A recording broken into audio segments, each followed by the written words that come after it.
18 दिसंबर 2025 को इंडिया के पड़ोस बांग्लादेश के एक छोटे से मयमनसिंह डिस्ट्रिक्ट में एक हिंदू मिल वर्कर जिसका नाम चंद्रदास का, जो अभी सिर्फ 30 साल का था, उसको मारकर जिंदा पेड़ पर टांग कर जला दिया जाता है।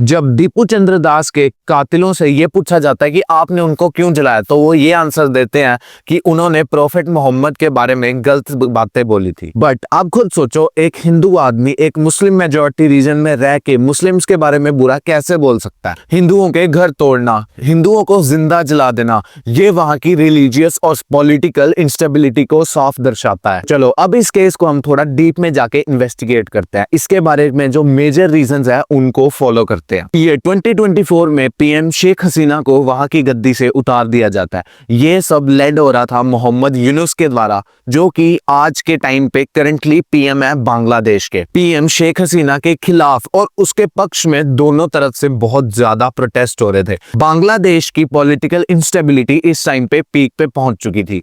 बांग्लादेश में दंगे होते हैं, लोग एक दूसरे की जान तक के प्यासे हो जाते हैं, और इसी बीच में एंट्री होती है हमारे प्यारे पाकिस्तान की। पाकिस्तान अपनी स्टेटमेंट देते हुए ये कहता है कि ये तो एक ना एक दिन होना ही था, क्योंकि उसने बांग्लादेश ने पाकिस्तान से अलग होकर बहुत बड़ी गलती करी थी। आज के बांग्लादेश में फिर से ऐसे प्रोटेस्टेंट्स खड़े हो रहे हैं जो कह रहे हैं कि ईस्ट पाकिस्तान और वेस्ट पाकिस्तान को फिर से एक बनना ही पड़ेगा। अब मैं आपको उस ट्रिगर पॉइंट के बारे में बताऊंगा जिसकी वजह से एक हिंदू दीपू चंद्र दास को जिंदा जला दिया गया। ये 2025 में बांग्लादेश के सबसे फेमस, सबसे रेपुटेड यूथ मिनिस्टर या यूथ एक्टिविस्ट उस्मान हादी को मार दिया जाता है। उस्मान हादी को बांग्लादेश की कैपिटल ढाका में गोली मार दी जाती है और सिंगापुर के एक हॉस्पिटल में उनकी डेथ हो जाती है। ये इंसिडेंट एक ऐसा ट्रिगर पॉइंट बनता है जो बांग्लादेश की पॉलिटिक्स को खत्म ही कर देता है।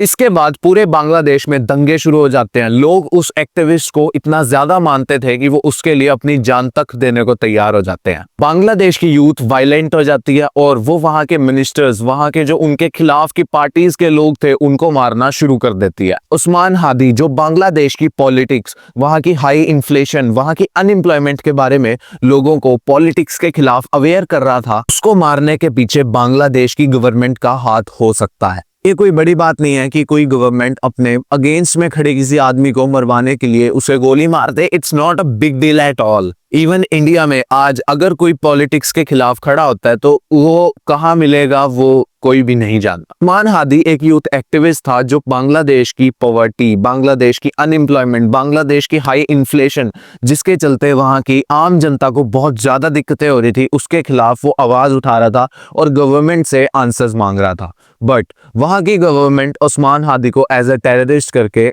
पता नहीं कौन उसे वहां पे मार देता है। वहां के लोगों का मानना है कि उस्मान हादी को किसी हिंदू मेजॉरिटी ग्रुप ने मारा है और इसी के चलते वहां पे हिंदू मुस्लिम रॉयट्स शुरू हो जाते हैं। वहां की वायलेंट पब्लिक हिंदूज को टारगेट करती है, हिंदूज के घर जला देती है और इवन एक हिंदू को तो जिंदा जला भी देती है। उस्मान हादी के फॉलोअर्स का मानना था कि जिसने उस्मान हादी का कत्ल करा वो एक हिंदू सपोर्टिंग ग्रुप था। उस्मान हादी की डेथ के पीछे जो मेजर रीजन था वो था उनकी पॉलिटिक्स में एंट्री। बांग्लादेश में सिर्फ 10% हिंदूज हैं और 90% मुस्लिम्स हैं।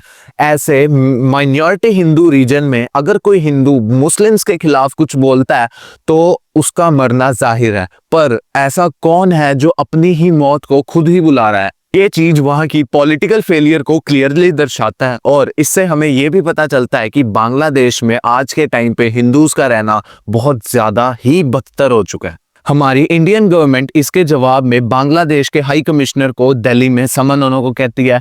वो बांग्लादेश के सारे वीजास को सस्पेंड कर देती है और इंडिया में जो बांग्लादेश के एम्बेसी है उसके आसपास पुलिस को तैनात कर देती है ताकि इंडिया के भड़के हुए लोग जो बांग्लादेश के खिलाफ हैं वो कहीं बांग्लादेश एम्बेसी पे ना अटैक कर दें। हमारी इंडियन गवर्नमेंट ने हमारी इंटेलिजेंस ब्यूरो को ये ऑर्डर दिया है कि वो उस्मान हादी की डेथ के बारे में पता लगाए। बांग्लादेश के पॉलिटिकल इंस्टेबिलिटी के दौरान इंडिया में सोशल मीडिया में एक पोस्ट और एक वीडियो वायरल होती है जिसमें यह दिखता है कि बांग्लादेश के हाई ऑफिशियल्स इंडिया के नॉर्थ ईस्ट को कैप्चर करने की कोशिश करते हैं और उनके मैप्स में वो नॉर्थ ईस्ट को बांग्लादेश के अंडर दिखाते हैं। और फिर इसके बाद हमारी पूरी इंडियन सोशल मीडिया में ये न्यूज फैल जाती है कि बांग्लादेश नॉर्थ ईस्ट को कैप्चर करना जा रहा है, और हमारे असम के सीएम के जवाब में ये आंसर करते हैं कि ये तो फार फ्रॉम रियलिटी है, कि इसका रियलिटी से कोई लेना देना ही नहीं है।